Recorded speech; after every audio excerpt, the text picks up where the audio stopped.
Halo semuanya, ini adalah rekaman dari Western Art Review untuk minggu kelima dan materi kita kali ini adalah Renaissance Art dan berlanjut sampai ke Mannerisme.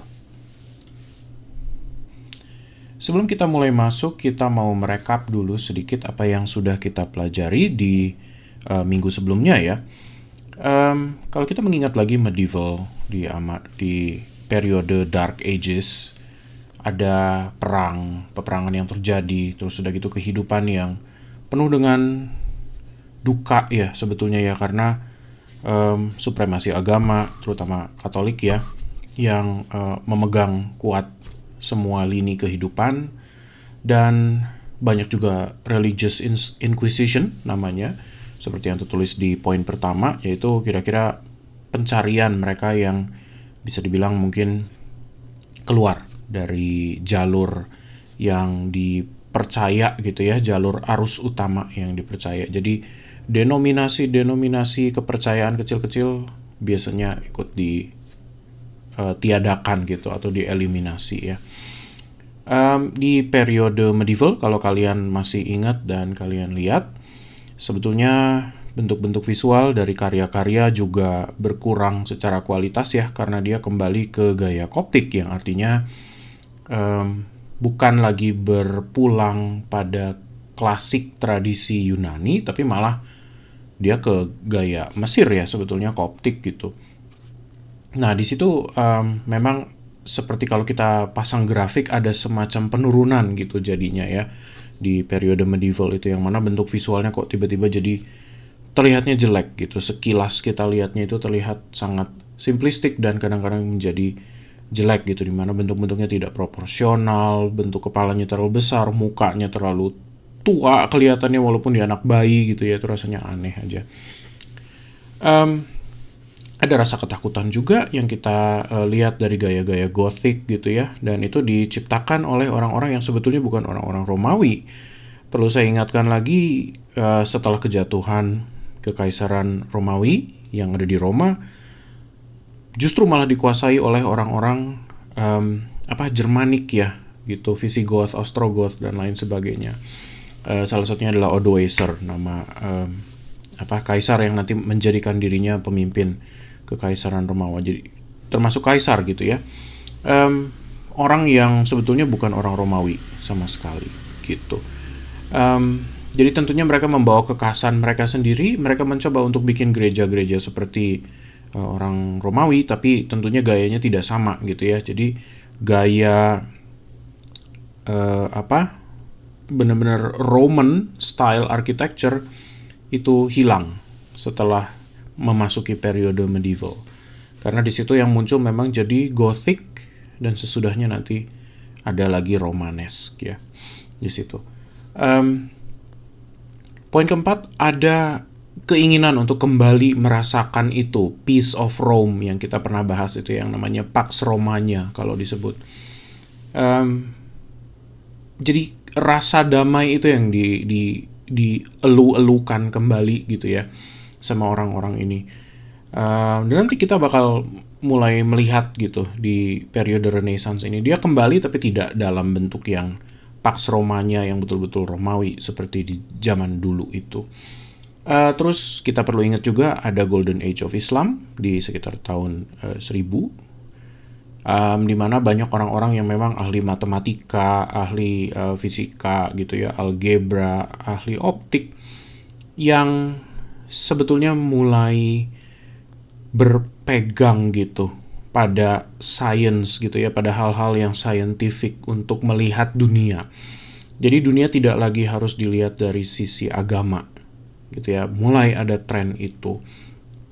Nah disitulah kira-kira transisi dari medieval age ke Renaissance ini. Jadi memang ya, journey for peace itu datang lewat pikiran-pikiran rasional dan lewat science ternyata gitu ya. Jadi mereka cukup punya rasa pahit gitu buat orang-orang Eropa itu dengan agama gitu pada ujungnya ya. Sampai hari ini pun kalau kita lihat, walaupun secara budaya mereka bisa dibilang Kristen gitu ya, mau Katolik atau Protestan, Tapi tetap ada semacam kepahitan itu gitu ya. Makanya jadi kita bisa lihat juga banyak sekali yang menjadi ateis gitu, karena ya pemikiran rasional itu pada ujungnya memang menjadi dominasi gitu utama. Oke. Kita mulai dulu sebelum kita bahas Renaissance-nya sendiri ya, kira-kira apa sih Renaissance itu? Renaissance itu sebetulnya berarti rebirth atau renewal atau pembaruan ya, berarti ya lahir kembali atau pembaruan gitu. Dari apa? Pembaruan dari apa gitu, lahir kembali dari apa? Nah, mereka merasa bahwa ada diskoneksi atau ada putusnya hubungan gitu di periode medieval itu ya. Yang mana mereka pengen kembali deh ke jalur yang aman gitu. Nah, Barat ini berulang kali nanti sampai masa depan pun kalian bakal bisa lihat mereka punya banyak kecenderungan untuk kembali berulang-ulang gitu. Nah, ini memang jadi menarik gitu ya kalau dilihat kenapa sih mereka selalu kembalinya ke Yunani lagi gitu. Itu memang itu pegangan mereka ya. Jadi mereka merasa bahwa ada semacam kemajuan dan mungkin yang sangat jujur gitu dari kebudayaan Yunani klasik gitu, sampai mereka merasa itu perlu ditinggikan atau perlu jadi titik balik yang bisa dibilang back to basic gitu ya. Yang saya juga nggak tahu kenapa, tapi memang itu gitu yang selalu jadi titik mereka kembali gitu ya. Nah, rebirth ke apa? Rebirth ke situ ya. Jadi artinya ya kembali lagi ke jalur yang benar dalam tanda petik nih. Kembali lagi ke kebudayaan klasik Yunani gitu, karena mereka anggap itu sudah titik paling tingginya gitu ya. Nah, tapi karena tadi ada dominasi sains gitu ya, jadi orang-orang mulai berpikir rasional, logis gitu. Pada ujungnya maka pembaruan ini datang juga dengan eksperimentasi dan kreativitas di luar itu. Jadi makanya seniman-seniman yang kalian lihat di periode ini tidak lagi mereka harus dipaksa berpegang teguh pada semua kualitas-kualitas Yunani yang kuno banget gitu. Oke, mereka mencoba mengembalikan itu ke klasik, tapi bukan berarti klasik yang betul-betul 1:1 harus dikopi aja. Enggak. Karena kita bisa lihat nanti ada kreativitas di luar itu gitu ya. Nah, apa artinya sekarang konsep estetika mereka, idealisme itu didorong gitu, batasan temboknya sampai menjadi lebih lagi, karena mereka lewat sains kan lebih ada penemuan-penemuan baru, cara-cara baru gitu ya, gimana bikin patungnya lebih terlihat realistis dan lain sebagainya. Jelas. Jadi mereka mempergunakan itu untuk mendorong gitu ya nilai estetika idealisme itu. Tapi perlu diingat, mereka bikin patung nanti bukan untuk disuguhkan pada dewa-dewi Yunani ya. Di sini di periode Renaissance ini aman untuk kita bilang agama Olimpian yang kembali ke Zeus dan lain sebagainya itu tidak ada gitu. Udah bisa kita bilang punah lah, kalau seandainya ada pun segelintir sekali gitu ya orang-orang itu. Tapi bisa kita klaim efektif nyaris tidak ada gitu ya. Oke. Di Renaissance dan Manierisme ini kita bakal coba pecah sedikit ya, biar kalian ada bayangan. Ada Proto-Renaissance, itu tahunnya kira-kira 1300 sampai 1400. Early Renaissance, High Renaissance, terus Northern Renaissance. Jadi Renaissance itu terjadi dua gelombang sebetulnya. Gelombang pertamanya ada di Proto-Early dan High. Terus dia bergerak keluar dari Italia. Jadi titik utama terjadinya Renaissance itu ada di Florence sebetulnya, kota Firenze ya. Atau kalau kalian yang senang bola mungkin kenalnya jadi Fiorentina ya dibilangnya ya. Jadi Proto, Early, dan High Renaissance gitu. Itu semua ada di Italia dan ada di Florence ya, jadi Italia tengah. Terus Northern Renaissance itu naik ke utara, dia lebih ke Eropa yang lebih di atas ya. Jadi itu area-area Belanda, Jerman gitu kira-kira di situ ya. Nah, itu Northern Renaissance. Terus sesudah itu ada gelombang perlawanan terhadap Renaissance, yaitu Manierisme. Nah, ini kita lihat nanti ya apa sebabnya dan kenapa dia muncul gitu. Oke. Sekilas kalau kalian lihat gambar-gambar yang ada di sebelah kanan itu lukisan udah jadi sangat-sangat keren gitu ya. Udah lebih realistis. Nah, ini lukisan-lukisan Renaissance. Jadi jangan disangka mereka kembali lagi pada figur-figur Yunani ya, enggak. Masih kadang-kadang suka, tapi sekarang mereka bisa mengambil gaya dari cara mereka bikin patung dan melukis gitu ya, yang sangat realistis, idealis itu, tapi dipakai ke figur-figur cerita-cerita Kristen gitu ya, jadi orang-orang suci Kristen gitu, santo dan santa misalnya. Nah itu semua gitu, itu jadi muncul ya. Oke, jadi titik awal terjadinya Renaissance itu apa? Pertama, mereka recover dari kesuraman periode medieval. Kedua, Italia menjadi salah satu titik utama yang ekonominya kembali hidup lagi gitu. Karena kalau kalian ingat di periode medieval itu terjadi bubonic plague atau Black Death yang besar-besaran. Nah, di situ pes atau tikus ya, dia bawa penyakit gitu. Dari makan mayat, dari hal yang kotor gitu ya, dan tempat tinggal manusianya yang tidak bersih. Disitulah terjadi penyakit gitu, banyak penyakit ini. Nah, Italia termasuk salah satu yang paling awal duluan berhasil bangkit gitu dari bubonic plague ini.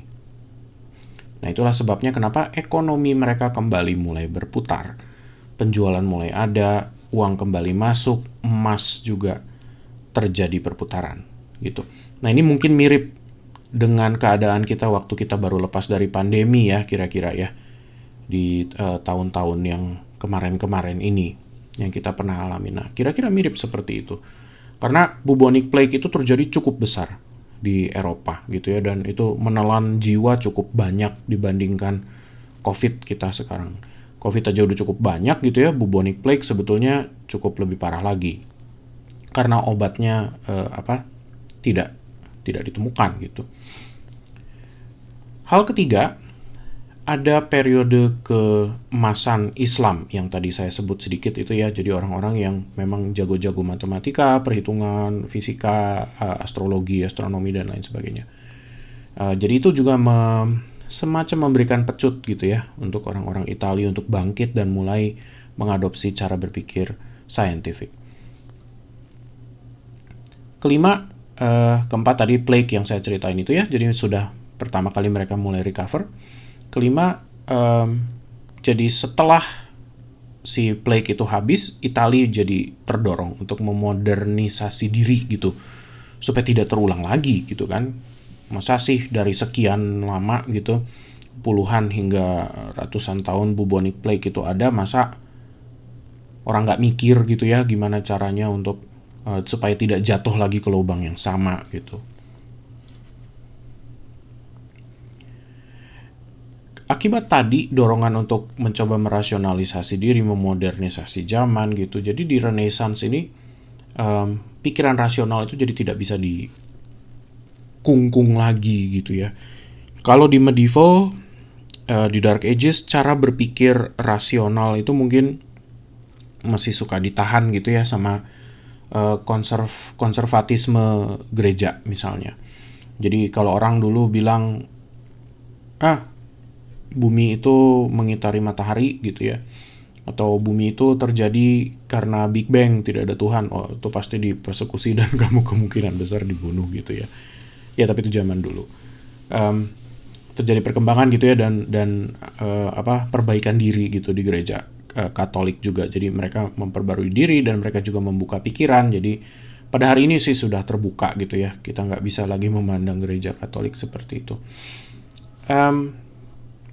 Jadi semangat dari Renaissance itu satu, kembali ke klasik antiquity atau Greco-Roman tradition ya. Jadi mereka melihat bahwa tradisi klasik yang ada dari Yunani yang diteruskan Romawi itu pantas untuk dikembalikan ke situ gitu ya. Lewat tadi sains dan logika gitu. Jadi makanya kalau kita lihat di sebelah kanan bisa ada karya-karya seperti ini. Ada Plato gitu ya dengan murid-muridnya tuh, The School of Athens. Ini yang dilukis sama Raphael. Terus terjadi juga revolusi di dalam tradisi berkarya atau artistic tradition. Kalau selama ini dari 4 minggu yang awal saya coba bahas ke kalian dan mungkin juga di mata kuliah Eastern Art Review ya, kalian melihat ada perbedaan antara artis dan artisan gitu. Itu kan jelas ya, artis itu kan seniman, artisan itu pengrajin gitu kan. Atau tekne, dibilangnya tekne itu pengrajin. Di era ini justru seniman itu benar-benar mendapatkan definisinya yang sebenarnya yang kita kenal hari ini. Kenapa jadi begitu? Karena gini, seniman di periode ini bisa betul-betul berekspresi sesuai apa yang dia mau. Jadi dia tidak lagi dipaksa harus mengikuti canon gitu. Canon itu artinya kan, kalau kalian masih ingat, pakem ya. Kalau pakemnya tidak diikuti kan gak ada yang mau beli gitu. Saya suka pakai cerita, kalau seandainya ada pengrajin kayu Jepara yang tidak mengikuti tradisi Jepara, kemungkinan besar furniture dia nggak ada yang mau beli gitu, karena terlalu nyeleneh pada ujungnya, terlalu keluar dari batasannya gitu. Tapi justru di Renaissance ini pemikir-pemikir, orang-orang yang bikin dengan gaya baru dan eksperimentasi yang baru gitu, itu punya ruang. Jadi masyarakatnya mulai untuk menarik ya, kita coba lihat gitu. Jadi mereka tidak langsung judgement dan bilang, oh itu tidak bisa dipakai, itu jelek gitu. Enggak, mereka lebih terbuka gitu. Jadi memang menariknya di situ ya, masyarakatnya juga berubah. Karena mereka udah capek gitu dengan semua kebiasaan-kebiasaan yang ada dari sebelumnya. Terus pendidikan art history atau sejarah seni seperti yang kalian pelajari di mata kuliah ini, itu dimulai sama satu orang yang namanya Giorgio Vasari. Nah ini salah satu bisa dibilang bapak sejarah seni dunia ya. Dia yang pertama kali mulai mencatat satu persatu, jadi karya master siapa, itu bentuknya seperti ini, didokumentasi sama dia, nanti muridnya siapa, nanti ditulis lagi terus sama dia gitu ya. Itu ada dokumentasinya sebetulnya kalau kalian cari bukunya Giorgio Vasari. Nah ini menarik tuh. Dari pembelajaran art history itu seperti ini gitu ya. Jadi kelihatan banget gitu perubahan-perubahannya, eksperimentasinya. Nah, kembali ke perbedaan artis dan artisan tadi ya, karena saya bilang memang disinilah titik utama pertamanya berubah gitu. Jadi kalau artis kita bilang dia memproduksi seni ya, jadi digunakan untuk keperluan kontemplasi gitu. Tapi ya tidak terbatas ke kontemplasi sih. Cuman biasanya seninya lebih tidak punya tujuan gitu. Artinya tidak punya fungsional yang mengikuti canon ya. Beda dengan orang Mesir gitu kan. Beda dengan perhiasan-perhiasan yang pasti bisa dipakai gitu ya. Terus seniman juga dia biasanya mengikuti filosofi yang ada pada eranya. Nah ini kenapa saya tekankan dari minggu pertama, kalian perlu tahu yang namanya zeitgeist gitu. Karena setiap kali mereka bikin sesuatu, mereka merespon zamannya. Agak susah kalau saya bilang seniman di era Renaissance itu kekeh masih mau nyiptain karya seni seperti ngikutin pakem Mesir misalkan gitu. Gak ada. Pada zaman itu mereka udah ngikutin pemikiran yang ada pada zamannya gitu ya. Jadi gak ada yang kekeh untuk melakukan itu. Ketiga, capable of producing something new. Nah, betul. Jadi seniman pada era ini benar-benar bisa memproduksi sesuatu yang baru gitu. Nyeleneh sekalian pun nggak apa-apa gitu. Jadi tidak akan dicibir gitu ya.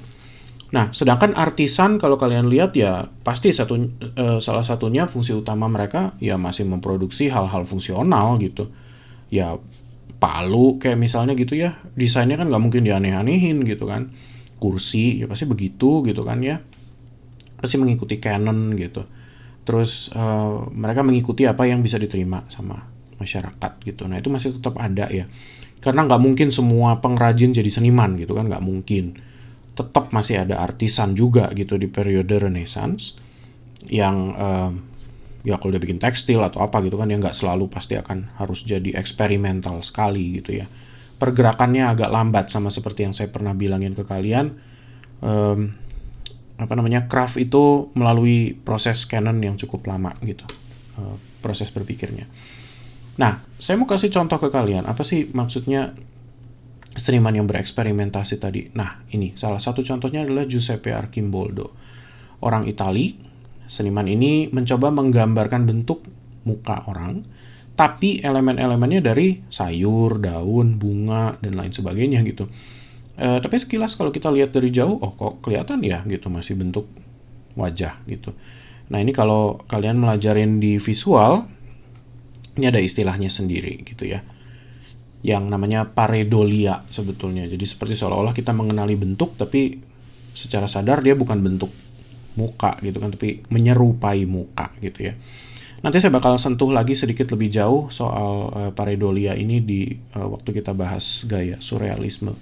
Itu kira-kira nanti setelah UTS lah. Oke. Berikutnya lagi ada eksperimentasi juga karya ya, tapi sifatnya religius. Nah, tuh jadi kan Kristen ya, mereka sudah bergerak ke Kristen. Di sini ada Hieronymus Bosch. Kalau kita lihat ada karyanya yang sebelah kiri bawah itu namanya diptych. Kalau yang itu ya, diptych itu artinya cuma 2 panel, sedangkan yang sebelah kanan ini ada Garden of Earthly Delight. Ini karyanya cukup masif gitu, besar ya sebetulnya, memenuhi dinding. Nah ini disebutnya triptych. Jadi kalau ada 3 panel dia disebutnya triptych ya. Ini sebetulnya ada semacam seperti daun pintu yang bisa ditutup gitu. Nah, Garden of Earthly Delight ini menggambarkan suasana waktu manusia baru diciptakan ya. Jadi di Eden, terus udah gitu mereka diturunkan ke tengah dunia gitu ya, di pas hidup di bumi. Terus udah gitu yang paling sebelah kanan sana adalah pas terjadi second coming gitu, pas kekacauan sebelum kiamat gitu kira-kira. Nah, berikutnya lagi ada seniman yang cukup punya banyak eksperimentasi juga gitu ya. Ini yang namanya Albrecht Dürer, si seniman ini. Nah ini nanti dia salah satu seniman yang ada di gelombang kedua, yaitu Northern Renaissance ya. Mungkin dari bentuk visual sih kalau kita bilang, kalau sekilas kita melihat dengan pandangan kita hari ini gitu ya, kayaknya nggak ada yang spesial gitu. Tapi untuk pada periode itu gitu ya, dia betul-betul menciptakan ini cetakan gitu ya. Jadi betul-betul harus carving penampang kayu, kasih tinta terus dipres gitu ya. Nah ini bisa diciptakan jadi cukup banyak kopi gitu. Ini bukan lukisan ya, dan bukan sekedar ilustrasi pakai pensil juga gitu. Bukan ya, ini betul-betul dicetak sama dia. Jadi apa yang Dürer lakuin itu sebetulnya dia bereksperimentasi pada media. Jadi lewat cetakan gitu ya. Dia bukan lagi melukis. Dia jangan salah, dia juga jago gitu ya. Melukis bisa, banyak drawing juga iya gitu, dan dia juga pakai metode print atau cetak. Nah ini yang terjadi.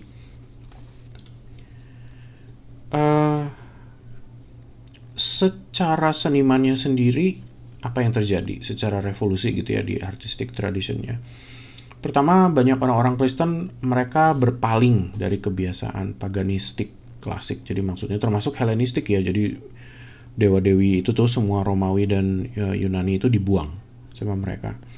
Termasuk dewa-dewi dari orang-orang Jermanik loh ya, jangan salah ya. Jadi maksudnya Wotanisme atau Odinisme gitu kan, jadi Thor, Magni, Modi, siapa lagi tuh, semua itulah gitu ya. Itu disingkirkan sama mereka karena mereka anggap itu sebagai paganisme ya. Mereka pengen berfokus ke Kristen jadinya. Tapi juga banyak yang tidak jadi Kristen gitu karena ya lagi-lagi cara berpikir mereka yang rasional gitu ya. Jadi jangan dibilang bahwa agama dihilangkan, enggak. Kristen masih ada corak utama, tapi diperlakukan sebagai budaya gitu. Karena sebagian dari mereka pada ujungnya enggak terlalu sebegitunya lah gitu ya dengan agama. Walaupun itu, kekristenan tetap berkembang, jadi tidak stop ya. Seniman sekarang betul-betul bisa hidup dengan menjual karyanya gitu. Jadi kalau tadinya seniman itu kan harus jadi craftsman ya kalau dia mau hidup yang ya bisa dibilang terjamin gitu. Tapi di sini enggak. Jadi mereka bisa untuk menjual karyanya. Jadi kalau kita lihat hidupnya Raphael misalnya gitu ya, Da Vinci gitu, itu sering kali dipanggil sama orang, desainin rumah dong buat gua gitu, atau lukisin dong buat gua gitu. Itu sering kali gitu ya diminta, dan orang meminta mereka melakukan itu karena mereka tahu, oh orang ini spesial gitu ya, udah saya serahkan ke kamu deh gimana bikinnya gitu ya. Jadi si seniman tuh punya ruang untuk bereksperimentasi gitu. Nah, di titik keempat ada Greco-Roman style kembali sebagai revival ya jadinya ya, karena mereka mencari titik aman tadi di situ. Makanya saya bilang safe haven gitu kan. Ini berulang kali terjadi. Terus seniman dilihat sebagai pencipta gitu. Jadi kalau di Yunani kita kembali ke estetika idealisme gitu ya, si senimannya tidak menganggap diri sebagai pencipta gitu. Dia dikasih ilham sama dewa dan dewi atau sama muse gitu, terus dia bikin patung, dia bikin play, dia bikin teater, drama gitu kan ya, dia bikin musik, dia bikin puisi. Tapi mereka masih bilang, oh enggak, saya dikasih inspirasi gitu. Tapi kalau di periode Renaissance sekarang enggak gitu, seniman berkata enggak, itu saya, pemikiran saya gitu. Jadi mereka tidak dibatasi lagi, seperti seolah-olah tidak punya rasa ketakutan untuk kayak menembus batas area yang dimana penciptaan itu hanya bisa diciptakan oleh Tuhan atau makhluk-makhluk tinggi gitu ya, maksudnya yang di langit gitu, di muse atau apa segala macam gitu. Enggak. Jadi mereka merasa saya bisa menciptakan. Oke, titik pertama dari Renaissance adalah proto-Renaissance. Jadi ini titik utamanya. Dia dimulai dengan sebetulnya ya kontinuasi dari kelanjutan dari itu ya, medieval ya sebetulnya. Jadi gayanya juga kalau kita lihat masih mirip-mirip gitu, masih kelihatan secara dimensinya, secara efek three-dimensionalnya belum terlalu kelihatan lah, tapi sudah mulai ada percobaan-percobaan ke situ gitu ya. Nah, tipe-tipe itu kelihatan di fresko tentunya ya, fresko mural. Dan mereka pakai satu zat yang namanya tempera nanti sebagai cat itu. Nah, tempera ini nanti menarik deh kalau saya tunjukin ya. Jadi itu cat yang sebetulnya pakai telur untuk bikin. Jadi karena dia butuh emulsi gitu ya. Dan cat minyak itu tidak dijual dengan mudah, jadi kadang-kadang seniman perlu cari warna sendiri gitu ya. Dan masih banyak hal lain lagi. Jadi selain fresco, panel, painting, relief sculpting, jadi mereka matung juga bisa ya gitu. Buku kita udah lihat codex atau illuminated manuscript di minggu lalu itu sudah ada. Metal smithing dan goldsmithing juga. Jadi mereka jago ya, jadi maksudnya bermain dengan logam gitu, bikin perhiasan misalnya, atau pintu, pegangan-pegangan pintu atau apa gitu, pegangan-pegangan yang ada di jendela gitu, itu semua bisa mereka bikin. Nah, proto-renaissance ini dimulai dengan gaya yang namanya Quattrocento. Nah, ini gaya spesifik yang sebetulnya kalau kita lihat masih mirip dengan medieval tuh. Kalian boleh coba lihat contohnya. Quattrocento itu di kira-kira karyanya Annunciation of the Virgin, Fra Angelico di situ. Itu karyanya Fra Angelico ya. Mereka sudah mulai mencoba untuk bikin kedalaman perspektif. Jadi artinya kalau kita coba lihat ada pilar yang berjajar tuh ke belakang dan ke samping, itu menciptakan ilusi ruang. Terus mereka juga mulai memperhitungkan skala si Corinthian pilar itu ya, yang mengecil sambil dia menjauh, terus ruangan yang dikasih shading gitu, ada gelap terang di situ. Nah, ini efek-efek seperti ini baru muncul di Renaissance gitu kira-kira, karena di medieval mereka nggak bisa memperhitungkan ini, jadi kurang bagus gitu ya, karena ya tadi itu gitu ya, kurang matematis, kurang rasional gitu ya jadinya ya, dalam memikirkan gimana menciptakan satu ruang gitu. Tapi itu kira-kira Quattrocento style itu seperti itu ya. Orang berikutnya yang coba bikin selain Fra Angelico adalah Giotto. Ini masih gaya-gaya yang cukup awal ya, kita masih ngomongin tentang proto Renaissance di sini. Dia sudah mulai mencoba bikin ini fresco, gambar yang di sebelah kanan kalian lihat. Ini juga ada percobaan untuk menciptakan ruang gitu kan, tuh ada kayak batu di belakang sana, pohon yang menjauh, tapi lagi-lagi tidak terlihat kayak menjauh gitu kan ya. Jadi efek ilusi itu kurang tercapai gitu, efek perspektifnya itu. Nah, ini saya tunjukin tempera ya, jadi boleh ditonton, nanti saya tinggalin video di sini. Selain itu juga masih banyak hal lagi yang mereka bikin, dan ini pengaruh medievalnya masih ada. Jadi kalau kalian lihat karyanya Giotto yang Stefaneschi Triptych, ini 3 panel ya yang bisa dilipat-lipat itu. Ini juga masih kelihatan tuh bentuk-bentuk atasnya seperti bentuk tajamnya gereja Gothic gitu ya. Terus pembagiannya dan lain sebagainya itu masih mirip banget gayanya dari medieval. Jadi belum terlalu beranjak terlalu jauh. Nah, di early Renaissance di sini baru kita mulai ngelihat ada kembali murni gitu ya, yang kembali ke elemen Greco-Roman yang pekat gitu dibanding tadi. Jadi tadi memang masih kebanyakan Kristen gitu ya. Di sini sudah mulai kembali lagi. Jadi artinya figur-figur mitologis dari Yunani, Medusa misalnya gitu ya. Chimera misalnya gitu, itu kembali lagi gitu, mulai dikeluarin tuh Hercules juga segala macam. Nah, di early Renaissance ini udah mulai lebih baik lagi gitu ya, dari cara mereka berpikir, matematika, ilmu dan lain sebagainya. Sampai saking matematisnya mereka, ketika mereka bikin patung, mereka sudah pakai skala yang betul-betul diperhitungkan secara matematis gitu.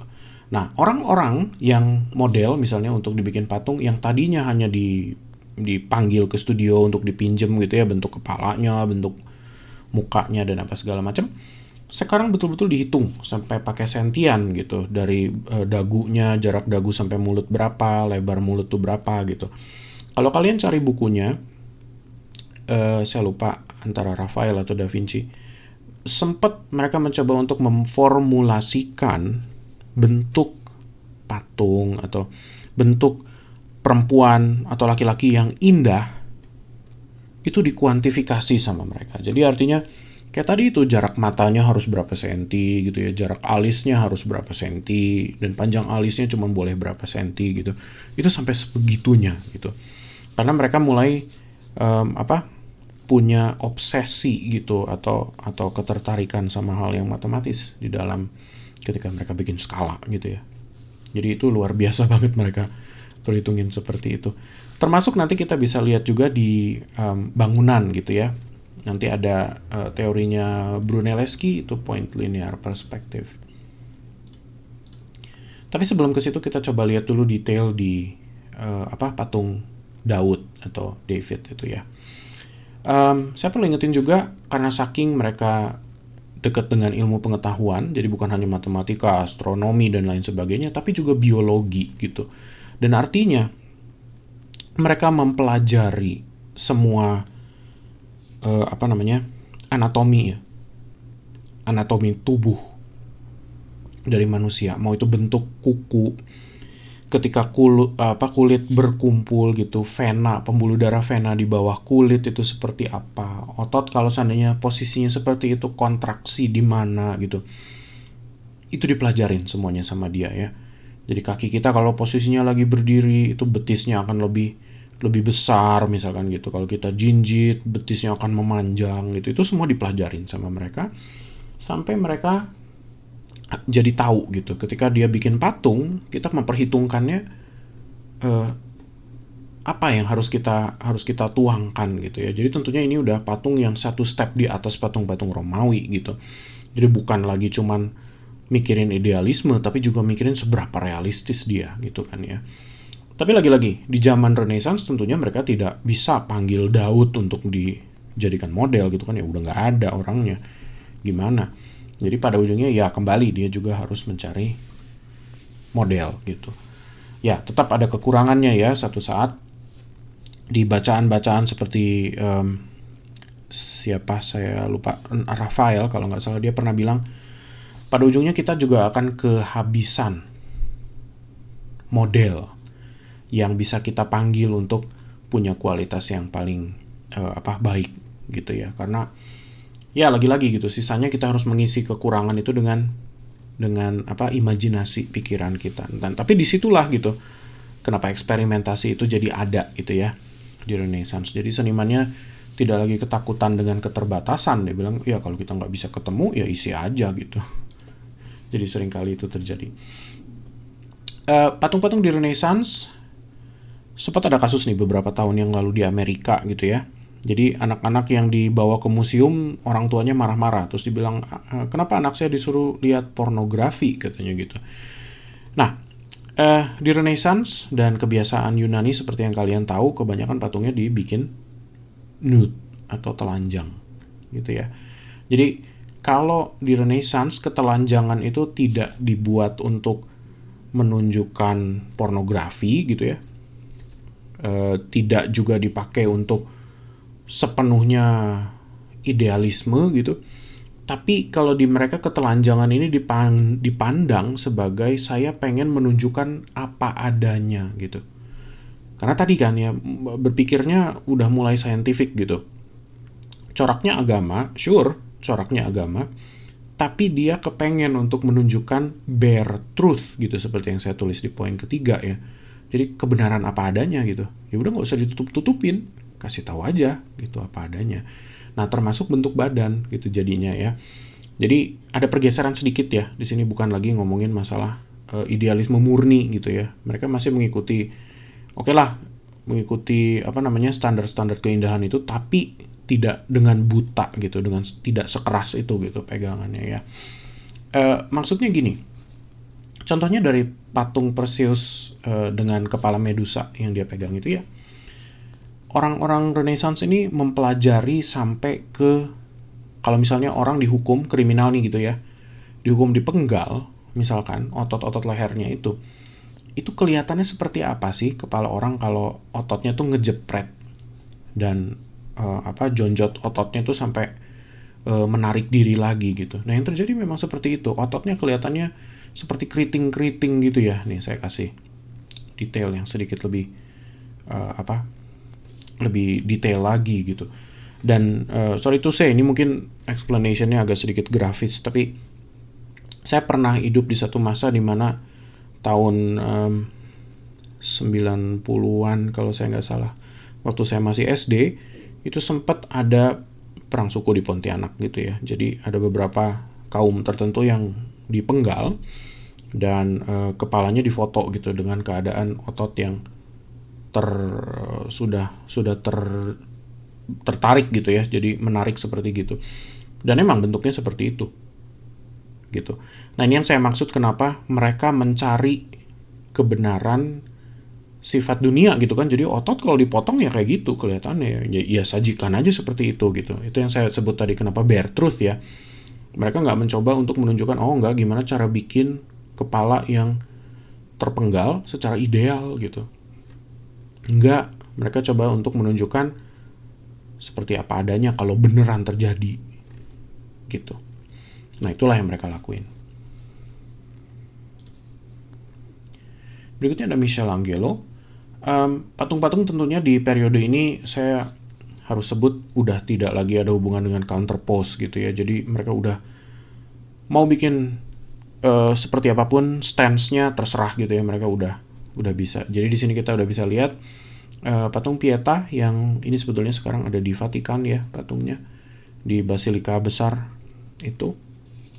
Dan posisinya sudah seperti itu gitu ya. Jadi Bunda Maria yang menggendong tubuh Yesus yang baru diturunkan dari kayu salib kira-kira. Jadi udah tidak lagi terbatas dengan counterpose ya. Salah satu penyebab kenapa seni juga muncul dan jadi besar-besaran gitu ya naiknya di periode Renaissance adalah mereka yang kaya, jadi kaum menengah ke atas dan bahkan kaum elit gitu ya dan bangsawan punya uang gitu kan. Jadi mereka tuh bankir biasanya gitu ya, banker, akuntan gitu, terus orang-orang yang pedagang, saudagar emas misalnya. Mereka punya rumah dan punya villa di banyak tempat. Disitulah mereka biasanya banyak memanggil seniman-seniman itu. Jadi Da Vinci, Raphael atau siapa Michelangelo gitu ya. itu dipanggil dan untuk bikinin painting saya dong gitu, misalnya portrait painting ya. Jadi karena tidak ada kamera pada hari itu ya orang harus dilukis gitu kan ya, nggak mungkin, nggak ada cara lain gitu. Atau dibikin patung, kemungkinan besar seperti itu. Atau dibikin bust, jadi mereka juga bikin bust ya pada hari itu, nggak ada masalah. Nah, orang-orang seperti inilah yang menjadi patron istilahnya gitu ya kalau di dunia seni itu. Jadi ada orang-orang yang mengorder gitu, ngasih komisi untuk seniman-seniman itu berkarya gitu. Nah, dari situlah mereka dapat banyak uang sebetulnya seniman-seniman ini, dan dari situ juga mereka bisa bereksperimentasi gitu ya. Jadi Da Vinci misalnya gitu, dia senang banget tuh kalau seandainya ada kriminal yang baru dieksekusi gitu ya, dia akan bilang, boleh nggak saya minta mayatnya, saya mau pelajarin badannya gitu ya. Bener-bener sorry penjelasannya agak horor banget gitu, grafik, tapi itu yang terjadi gitu. Dia pelajarin sampai disayat-sayat gitu ya. Kalian boleh coba lihat buku Codex Atlanticus yang dia punya gitu ya, catatan-catatannya Da Vinci. Itu kadang-kadang isinya gitu, catatan-catatan dan scribble atau ilustrasi tentang orang, tubuh gitu ya. Bahkan dia sempat dapat mayat ibu-ibu yang mati dengan anak masih ada di kandungan gitu. Dia belah, terus dia mau lihat seperti apa sih kandungan itu di dalam perut. Itu gila ya kalau dipikir ya, tapi ya itulah yang mereka coba lakuin demi ilmu pengetahuan gitu. Bahkan ya kita nggak bisa, kalau pada hari ini kan mungkin dokter ya dokter, seniman ya seniman gitu kan. Di zaman dulu enggak gitu ya. Seniman itu juga pemikir, seniman itu juga kadang-kadang ahli biologi gitu. Jadi kemana-mana ilmunya ya, nyaris nggak ada batasan. Kalau kalian tertarik dengan keluarga-keluarga besar tadi ya, ada keluarga Medici, ini ada seriannya kalau kalian mau cari. Terus ada keluarga Borgia, ini termasuk salah satu orang yang jadi paus nanti di tahun-tahun berapa tuh, 1500-an kalau saya nggak salah. Orang Spanyol dan korup gitu ya, jadi salah satu paus yang cukup korup lah. Dia mengorbankan anaknya gitu sampai disuruh kawin dengan siapa gitu dan lain sebagainya deh. Selain itu juga di Renaissance, jadi kan tadi kita udah ngomongin tentang matematis ya, gimana mereka drawing, gimana mereka bikin patung gitu, semuanya diperhitungkan. Sekarang mereka juga mulai punya pemikiran gimana kalau mereka bikin sebuah scenery gitu, pemandangan gitu ya, gimana cara bikinnya supaya dia realistis tapi matematis di saat yang bersamaan gitu ya. Nah, di periode ini ada ilmu yang namanya optike atau science of optics gitu. Nah, ini bisa dipakai di banyak hal, mau dari lukis bisa, mau ilmu arsitektur juga bisa gitu ya. Bahkan di Proto Renaissance tadi, kalau kita lihat karyanya Giotto itu kan fresko-freskonya juga dari arsitektur udah terbagi secara panel-panel gitu ya sebetulnya ya. Jadi itu sudah mulai ada pemikiran untuk gimana kalau kita sajikan kenyataan dengan satu titik hilang gitu. Nah, saya yakin kalian udah belajar ya satu titik hilang ini di mata kuliah drawing misalnya. Nah, ini datangnya dari orang-orang ini sebetulnya gitu ya. Jadi ini pengetahuan dari era Renaissance yang kalian coba pelajari dan praktekkan itu. Nah, ada Filippo Brunelleschi dan Leon Battista Alberti ya kira-kira. Ini orang-orang yang cukup berpengaruh sebagai kontributor gitu ke point linear perspective.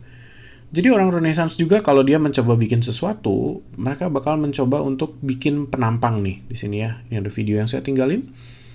Mereka pakai garis bantu untuk mencoba menggambarkan sesuatu tuh realistis atau enggak. Jadi salah satu tujuannya adalah mencoba menampilkan objek senatural mungkin seperti bagaimana mata kita lihat langsung gitu, tanpa lewat painting gitu ya. Jadi ya biasanya dia mencoba untuk pakai garis-garis bantu gitu. Nah, inilah titik awal di mana point linear perspective muncul gitu, dari ilmu optik tadi itu. Mereka mempelajari bagaimana mata kita mempelajari dunia gitu. Nah, maka nggak aneh lukisan-lukisan di Renaissance itu juga kadang-kadang menjadi kaku gitu ya. Nah, ini memang sisi negatifnya ketika mereka bikin segala sesuatunya diperhitungkan itu menjadi sangat kaku gitu ya. Kita bisa lihat nih banyak garis-garisnya itu kan akan kelihatan ya di sini. Nah, sisi lain dari kemampuan mereka yang rasional, kemampuan mereka yang bisa berpikir di luar batasan-batasan agama gitu ya. Mereka menjadi politikal dalam komentar-komentarnya gitu. Jadi politis maksud saya ya. Salah satunya adalah contohnya karyanya Dante Alighieri. Ini puisi sebetulnya isinya ya. Divine Comedy itu berisi 2 perjalanan. Jadi satu perjalanan ke memasuki 9 lingkar neraka, dan satunya lagi nanti 9 lapis surga kalau saya nggak salah gitu ya. Tapi yang biasanya paling terkenal adalah Inferno, jadi turun ke lapisan-lapisan neraka. Di sini saya tinggalin videonya, boleh kalian tonton kalau kalian mau tahu apa sih Inferno-nya Dante itu. Oke, ini masih tentang Dante juga, tapi saya skip aja. Nah, karena kebiasaan berpikir yang tadi yang udah tidak bisa dikekang lagi itu, jadi kita mulai melihat ada banyak juga pengaruh-pengaruh lain. Contohnya misalnya Christopher Columbus yang dia bilang saya bakal berlayar ke barat gitu kan, bukan ke timur, karena ke timur akan lebih jauh. Nanti kita akan kehabisan dulu bahan di kapal misalnya gitu kan. Dan ternyata benar, ketika dia berlayar ke barat, dia sampai gitu kan ke tempat yang tadinya dia anggap Amerika gitu kan ya, tapi ternyata kan enggak, melenceng ya, dia turun sedikit. Jadi ke Amerika Latin ya, Amerika yang bagian selatan. Masih ada pertentangan-pertentangan seperti ini gitu. Giordano Bruno misalnya itu juga dibakar ya, mati dibakar di stake karena dia bilang ada solar system katanya gitu. Jadi ya di luar bumi ada sebuah kehampaan luar angkasa yang dia bilang ya nggak ada Tuhan di situ gitu kan ya. Tadinya gereja berpikir bahwa matahari itu kan ya sinaran dari Tuhan gitu ya, tapi kan ternyata enggak gitu. Ya sama halnya juga dengan Galileo gitu ya, yang dia berpikir heliosentris dan lain sebagainya. Itu juga friksi-friksi yang terjadi lah ya kira-kira. Nah, ini sedikit tentang film. Ini ada film Conquest of Paradise kalau kalian mau cari. Ini film udah lama banget, tentang Columbus.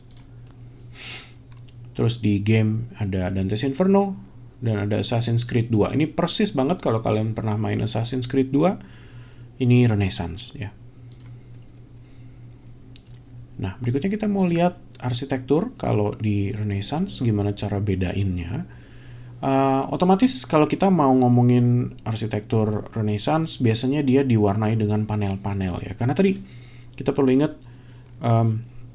zeitgeistnya itu dia kuat sekali di pemikiran-pemikiran saintifik, matematika gitu ya. Jadi arsitekturnya juga nggak aneh ketika estetikanya meminjam dari situ. Seperti yang kalian lihat di sebelah kiri, Basilica of Santa Croce, panel-panel luarnya dindingnya udah langsung terlihat petak-petak gitu ya, dengan jelas pembagian-pembagiannya, dan biasanya cukup simetris gitu. Nah, ini kebiasaan Renaissance gitu ya. Jadi mereka punya perhitungan yang cukup hebat. Tapi dari sisi interior, walaupun dia tidak selalu harus simetris ya, dia bisa cukup ornamental gitu. Sudah mulai ornamentalnya cukup bagus. Dia menggabungkan juga dari pengaruh Romawi tapi juga Hellenic gitu ya di saat yang bersamaan. Jadi sudah mulai ada tuh bentuk-bentuk lingkaran-lingkaran, setengah lingkaran. Terus sudah ada hiasan-hiasan yang bentuknya seperti sulur-sulur tanaman, itu sedikit tuh sudah mulai ada gitu ya situ. Jadi memang interiornya belum tentu terlihat matematis seperti eksteriornya gitu. Nah, Katedral Florence ini salah satu contoh utama dari arsitektur Renaissance. Kalau kita lihat, ini Basilica Santa Maria del Fiore namanya, Santa Maria of the Flowers ya. Kalau Fiore itu artinya bunga. Ini juga sama ya, jadi dia banyak panel-panel gitu. Itulah kira-kira cara membedakannya.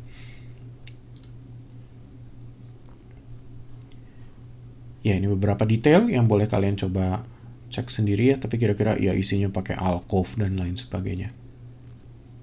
Nah, di High Renaissance di sini baru terlihat banget teknik-teknik mereka yang matang gitu ya. Jadi kalau sebelumnya kita dari proto gitu, terus dari periode Renaissance yang sebelumnya mungkin mereka mencoba gitu ya berjalan menuju ke kesempurnaan, tapi di High Renaissance ini adalah titik utamanya. Jadi seniman-seniman seperti Da Vinci, Raphael, Michelangelo gitu ya, Bramante, Correggio dan lain sebagainya itu namanya bersinar betul gitu ya. Nah, salah satunya lukisan yang kita bisa lihat Salvator Mundi atau Savior of the World. Ini kira-kira baru ditemuin 1 dekade ke belakang deh, karena sempat nggak tahu ada di mana gitu ya. Dan sekalinya dijual harganya udah sampai ratusan triliun apa gitu, atau berapa puluh triliun gitu, saya lupa persisnya gitu ya. Tapi dari situ kita bisa lihat dia mencoba untuk bikin cahaya gitu, simulasi cahaya yang realistis. Tangannya aja tuh kita bisa lihat dari lekukan tangannya itu ya, bagian mana yang terkena cahaya, yang mana yang enggak gitu, arsiran dan lain sebagainya. Ini semua muncul di sini ya. Termasuk Mona Lisa, salah satu lukisan yang cukup terkenal. Ini mungkin kalian sering lihat ya, Vitruvian Man-nya Da Vinci. Ini halaman yang terlihat dari buku catatan dia tuh, yang tempat dia coret-coret itu ya. Itu sering kali dia mempelajari itu. Di sini sih sebetulnya Da Vinci mencoba untuk menyelesaikan permasalahan perhitungan matematis ya di situ ya. Katanya kan ada perhitungan luas, itu kan sulit tuh untuk ditemukan untuk manusia katanya gitu, tapi ya ada caranya lah di situ kalau kalian coba pelajarin. Nah, ini yang saya sempat bilangin ke kalian ya, ini jadi dari buku catatannya Da Vinci. Ini gimana bayi di dalam kandungan, terus itu otot dari manusia kalau seandainya dia dibuka gitu.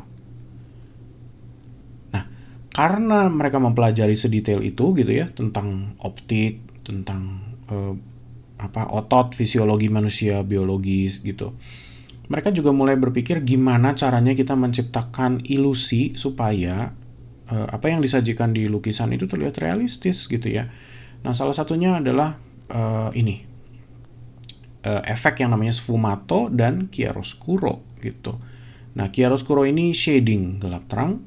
Sfumato itu bentuk seperti efek kabut gitu ya ketika kita melihat ke kejauhan gitu, dan ini disimulasikan gitu kan, bener. Kalau kalian coba lihat keluar jendela kalian juga ke kejauhan sana akan kelihatan warnanya semakin pudar gitu kan. Nah, itu efek sfumato yang mereka coba mereka coba simulasikan gitu ya di dalam lukisan. Tentunya itu artinya cat putih harus ditambahin sedikit lebih banyak supaya warnanya lebih pucat. Gitu. Nah, ini sisanya masih ada lagi technical terms lain. Jadi mereka punya tenet lukis gitu ya. Kalau di Renaissance itu ada satu yang namanya cangiante gitu, atau shades of color. Artinya warna biru ini juga bukan hanya satu warna blok yang kalian pakai gitu kan ya. Mesti ada arsiran yang mana yang terlihat kena cahaya, di situ dibikin lebih ringan cahayanya, warnanya dan lain sebagainya.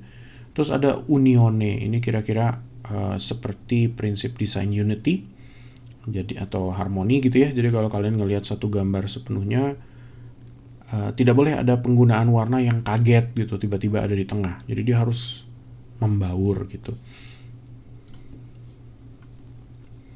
Nah, semua teknik tadi itu dipergunakan di Sistine Chapel kalau kalian lihat. Nah, ini salah satu fresko terkenal ya, jadi School of Athens ini gitu. Nah, berikutnya saya mau coba bahas gimana cara baca lukisan Renaissance. Jadi yang menarik sekarang gini, Renaissance itu karena saking matematis, kalian boleh mencoba untuk membagi-bagi ketika kalian ngelihat satu lukisan gitu ya.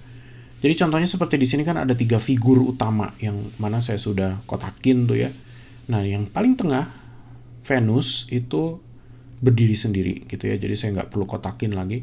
Tapi anyway, ada gaya dorong langsung tiba-tiba yang jadi kayak ada atensi yang diberikan ke titik tengah. Artinya dari dua karakter ini, si penonton atau audience kita gitu dicoba ditarik atensinya untuk melihat si Venus yang ada di tengah gitu ya.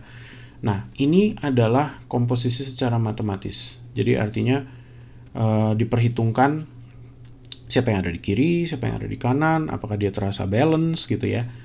Nah, itu yang jadi harus dibayangkan gitu di pikiran tuh ketika kalian ngelihat lukisan Renaissance gitu ya. Jadi bisa permasalahan hierarkis, siapa yang lebih tinggi, siapa yang lebih berkuasa, itu kan tentunya akan kelihatan gitu. Nah, ini contoh berikutnya lagi. Kita bisa lihat jadi ada titik pusat yang betul-betul ditaruh gitu. Misalnya di lukisan sebelah kiri jadi ke figur Yesus yang ada di atas itu ya. Karena dia memang ada titik garis yang konvergensi gitu ke tengah situ. Jadi memang dia dicoba untuk ditarik gitu atensi kita ke situ. Nah, kalau yang sebelah kanan agak mirip dengan tadi ya, jadi dibagi dengan 3 gitu.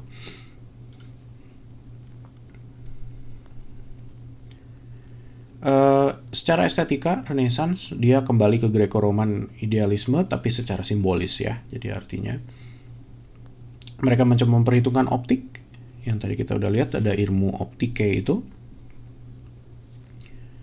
Ekspresi mereka selalu melankolis. Nah, ini ada sesuatu yang lain lagi di sini.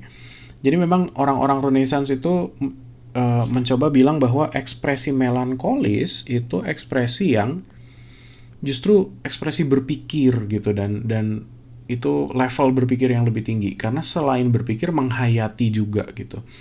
Jadi kalian tidak akan pernah melihat di lukisan Renaissance yang benar-benar Renaissance gitu ya, figurnya tuh ketawa-ketawa gitu. Karena buat mereka itu nggak bagus sama sekali gitu. Buat mereka harus melankolik gitu ekspresinya. Itulah dirasa kenapa orang justru malah lebih serius dan lebih kusyuk gitu ngelihat lukisannya itu akibat ekspresinya tadi ya. Terus udah gitu distribusi secara matematis yang tadi kita udah lihat. Nah, itu High Renaissance. Berikutnya kita coba lihat Northern Renaissance. Nah, ini gelombang kedua dari Renaissance yang terjadi di area Eropa yang atas ya. Jadi Belanda, Jerman misalnya gitu, dan area Flemish tuh di situ. Orang-orang ini dia tentunya mencoba untuk mengambil detail gitu ya. Jadi mengcopy kenyataan tuh benar-benar detail. Lukisan ini misalnya yang di sebelah kanan, Portrait of Arnold Vini. Ini senimannya Jan van Eyck. Kalau kita lihat dalam keadaan sekarang gitu ya, si gambaran ini mungkin lukisan ini nggak akan terlihat terlalu detail kayak apa, tapi kalau kita zoom misalkan ke area kaca yang ada di antara si laki-laki dan perempuan itu gitu ya, ini sampai digambarkan sisi punggungnya si dua figur ini gitu. Jadi betul-betul realistis banget sampai mereka memperhitungkan kira-kira kaca itu tuh bisa menampilkan apa aja sih gitu. Itu kacanya agak sedikit cembung ya. Jadi artinya dia agak sedikit keluar gitu. Nah, itu kalau kita lihat detail-detail seperti ini bukan hanya soal shading cahaya gitu, bukan hanya soal kainnya terlihat seperti kain gitu, tapi sampai pada level detail yang seperti itu.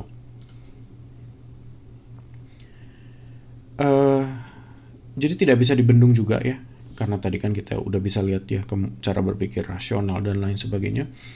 Maka muncul juga Protestanisme di sini di gelombang kedua Renaissance itu kira-kira. Nah, disinilah muncul Martin Luther ya. Tapi saya rasa saya nggak akan bahas panjang lebar di sini. Nah, pada periode ini juga ada mesin cetak ya, jadi print press namanya, yang diciptakan sama Gutenberg. Karena mereka senang dengan ilmu pengetahuan, jadi buku gitu, terus literatur tentang informasi modern gitu ya pada zaman-zaman itu semuanya dimungkinkan lewat penyebaran yang masif dan rapid gitu, yaitu lewat mesin cetak gitu kan, kalau tidak ada internet ya zaman dulu ya. Jadi ya cuma bisa disebarkan lewat mulut ke mulut atau lewat print gitu ya. Jadi itu aja gitu yang mereka lakuin. Nah, selain dari tadi Jan van Eyck, ada Albrecht Dürer yang saya sempat sebut di awal. Nah, orang ini termasuk salah satu orang yang jago, hampir bisa semua-muanya gitu ya. Jadi mau suruh lukis bisa gitu, mau suruh bikin print bisa juga gitu. Dan dia termasuk salah satu orang yang memulai genre yang namanya still life gitu. Nah, still life itu saya yakin kalian udah pernah coba belajar ya. Jadi menggambar benda-benda yang diam gitu, jadi betul-betul still gitu kan, makanya kenapa namanya still life. Saya yakin buat kalian yang Kristen cukup sering ya ngelihat gambar tangan yang seperti ini, praying hands itu. Nah, ini aslinya lukisannya Albrecht Dürer gitu, dan sampai hari ini dipakai berulang-ulang di mana-mana, mau di buku nyanyian gereja, mau di buku-buku Kristen dan lain sebagainya. Ini sering banget kelihatan gitu ya. Ya, ini karyanya Albrecht Dürer gitu. Ya, dia juga masih meneruskan anatomi, kemampuan-kemampuan itu ya semuanya. Terus still life tuh yang sebelah kanan, dan print yang dia bikin gitu. Nah, ini yang ceritanya cukup menarik. Yang sebelah kiri ada gambar badak gitu ya, karena orang-orang Italia nggak pernah lihat badak, jadi dia bawa badak dari mana gitu, dari Asia. Ketika nyampe ke Eropa, badaknya mati gitu. Jadi dia hanya bisa mempelajari badak itu dari keadaan mayatnya yang sudah mati. Tapi berhasil juga tuh dia bikin printnya ya, tapi ya jadi kurang realistis gitu mungkin. Terus di tengah ada melankolia. Ini juga menarik kalau kalian coba cari sejarahnya ya. Katanya dulu ada orang yang emosinya tidak stabil, melankolis terus, sedih terus gitu ya. Disuruh liatin print ini, karya ini, melankolianya bisa sembuh katanya gitu. Saya nggak tahu benar atau enggaknya. Terus banyak sekali karya Renaissance itu, kalau kalian pernah nonton film ini ya, Da Vinci Code gitu, si Dan Brown itu, dia coba untuk membaca rahasia-rahasia itu kan selalu lewat itu ya, lukisan-lukisan yang digarisin sama dia gitu. Ini siapa ada di sini, ini ngelihat apa gitu kan, kira-kira gitu. Nah, ini juga sama gitu, di bawah bel itu kalau kalian lihat kan ada huruf-huruf, ada angka-angka gitu ya. Itu apa gitu yang dicoba diceritain sama dia gitu. Saya juga nggak paham gitu. Boleh dicoba cari detailnya sendiri ya kalau kalian mau tahu. Di sebelah kanan ada Ritter Tod und Teufel, atau terjemahnya Night, Death and Devil gitu. Ini juga karyanya Albrecht Dürer. Gitu. Nah, dia Kristen banget ya sebagai seniman, tapi lagi-lagi karena dia menyesuaikan dengan zaman, jadi dia juga tetap tidak bisa melepaskan cara dia berpikir secara rasional dan logis gitu. Berikutnya lagi ada Hieronymus Bosch. Ini juga pelukis dari Northern Renaissance ya. Karya-karyanya cukup eksperimental karena di periode ini nyaris nggak ada orang yang bikin lukisan-lukisan seperti ini ya. Nah, ini sampelnya udah saya taruh di depan tadi ya, Garden of Earthly Delights itu. Kalau kalian mau coba kembali lihat, boleh coba lihat ke slide yang awal tadi itu, yang ada triptik itu ya, yang mulai dari Taman Eden terus udah gitu di bumi sama pas kiamat itu. Nah,